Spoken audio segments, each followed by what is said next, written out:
नमस्कार, स्वागत है साहित्यिक झरोका चैनल पर। हम कर रहे हैं रामचरितमानस का सुंदरकांड। आज हम 8वें दोहे से शुरू करते हैं। तो देखते हैं यहाँ पर क्या कहते हैं कि निज पद मैन दिए मन राम, पद कमल लीन, परम दुखी भा पवन सुत, देखी जानकी दीन। यानी निज से तात्पर्य क्या है? अपने। पद यानी पैरों में, नयन दिए अपने पैरों की तरफ, अपनी आंखों को देखते हुए या अपनी आंखों से देखते हुए या पैरों में दृष्टि लगाकर, मन राम पद, मन सीता का मन कहाँ है? राम के कमल के समान सुंदर जो चरण हैं उनमें लीन है। परम दुखी भा, बहुत ज़्यादा दुखी हो जाते हैं। कौन? पवन सुत, क्योंकि ये वो समय है जब हनुमान जी जानकी को ढूंढते ढूंढते वाटिका में पहुंच जाते हैं। वहां पर सीता उन्हें दुबली पतली और बहुत ही क्षीण दिखाई देती है और उनके जो नेत्र हैं वो अपने ही चरणों में झुके हुए हैं, लेकिन उनका मन कहाँ लगा हुआ है? राम के चरण कमलों में उनका मन लीन है। उनकी ऐसी दशा देखकर, दीन दशा देखकर या उनको दुखी जानकर, पवन सुत देखी जानकी दीन, पवन सुत जानकी की दीन दशा देखकर परम दुखी भा, बहुत ज्यादा दुखी हो गए, उन्हें बहुत अधिक दुख पहुंचा। तरु पल्लव में रहा लुकाई, करई विचार करूं का भाई। तरु यानी पेड़ के पत्तों, मैं यानी में अंदर, रहा लुकाई, लुकाई का मतलब होता है छिपना।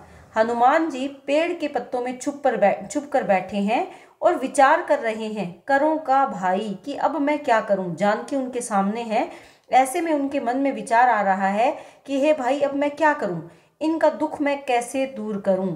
ते ही अवसर, उसी समय जब हनुमान जी सीता माता को देख रहे हैं, उसी अवसर रावणु तह आवा, रावण वहां पर आ जाते हैं। संग नारी बहु किए बनावा, बनावा यानी श्रृंगार किए हुए बहुत सी नारियां उनके साथ आती हैं।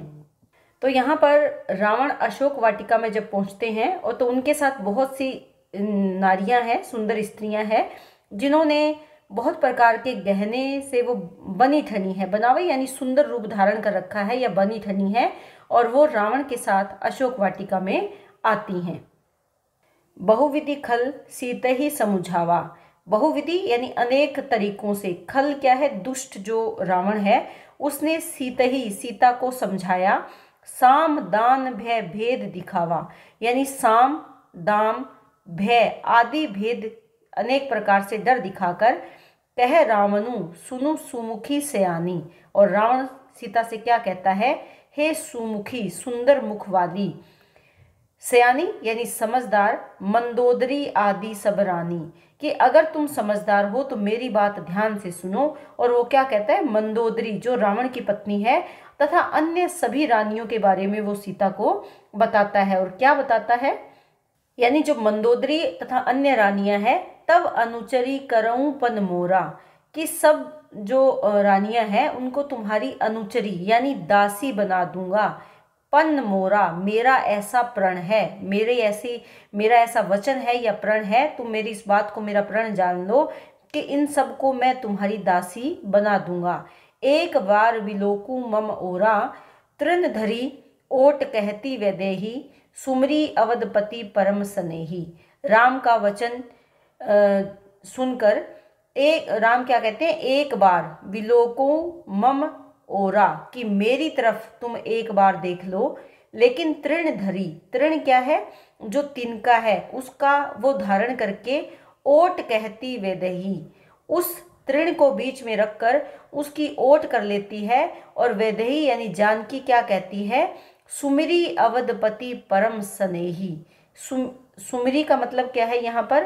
कि किसको सुमिरन करती है? अवधपति। अवधपति कौन है? राम, जो रामचंद्र जी है उनका स्मरण करती है।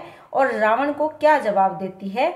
देखिए, तृण, तृण यानी तिनका, तिनके की ओट वैदेही क्यों करती है? देखिए, वैदेही जो धरती से उत्पन्न है, भूमिजा है, और जो तिनका है ये भी धरती से ही उत्पन्न है, तो वैदेही का वो रक्षक है, उसके भाई के समान उसकी रक्षा करता है जो तिनका है।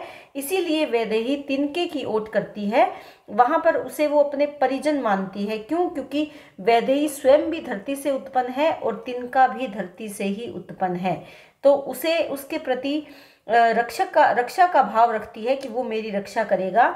और उस तिनके को बीच में रख कर वो अपने परम स्नेही जो प्रिय रामचंद्र जी है उनको स्मरण करती है, उनको याद करती है। रावण के वचन सुनकर माता जानकी क्या कहती है? सुनो दस मुखू, कि है 10 मुख वाले रावण, सुनो। खद्योत प्रकाशा, खद्योत क्या होता है? जुगनू, यानी खद्योत जुगनू, प्रकाशा के प्रकाश से। जुगनू क्या होता है? एक छोटा सा जीव होता है जिसमें रोशनी चमकती है। तो वो कहती है कि सुनो रावण, जुगनू के प्रकाश से कबहू की नलिनी करई विकासा, कभी भी नलिनी यानी जो कमलिनी है वो विकास नहीं करती। कमलिनी का फूल किसके प्रकाश में फैलता है? कमलिनी सूर्य के प्रकाश में प्रफुल्लित होती है या विकास करती है। तो वो कहती है कि तुम उस जुगनू के समान हो और रामचंद्र सूर्य के समान है, तो तुम रामचंद्र के समान बनने का प्रयास मत करो। असमन समझू कहती जानकी, ऐसा तुम अपने मन में समझ लो। वो रावण को अपने बारे में बताती है कि तुम अपने बारे में ऐसा अपने मन में जान लो कि तुम जुगनू के समान हो और रावण सूर्य के समान है।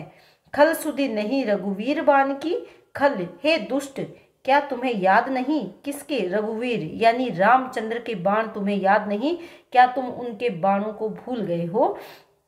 तो यहाँ पर माता जानकी रावण को राम की शक्ति की याद दिलाती है कि राम कितने शक्तिशाली हैं, वो सूर्य के समान हो और तुम्हारे उनके सामने कोई हैसियत या कोई तुम्हारी बिसात नहीं, तुम केवल जुगनू के समान हो। सठ सुने हरि आने ही मोही, अधम निर्लज नीलज लाज नहीं तो ही। सीता राम को झाड़ते हुए कहती हैं कि हे मूर्ख, सुने हरि, कि जब मेरे हरि नहीं थे, जब मेरे हरि मेरे पास नहीं थे, सूना या सुनसान समय था, ऐसे में ही आने ही मोही, ऐसे में तुम मुझे ले आए।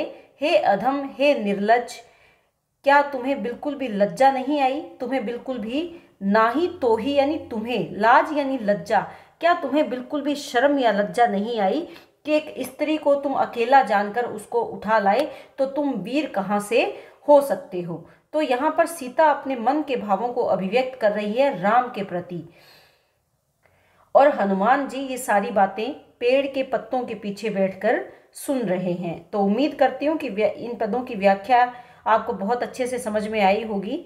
सभी चौपाइयाँ और दोहा छंद में लिखा गया है सुंदरकांड, तो इस बात का आप ध्यान रखें। बहुत बहुत धन्यवाद। इसी तरह चैनल से जुड़े रहें।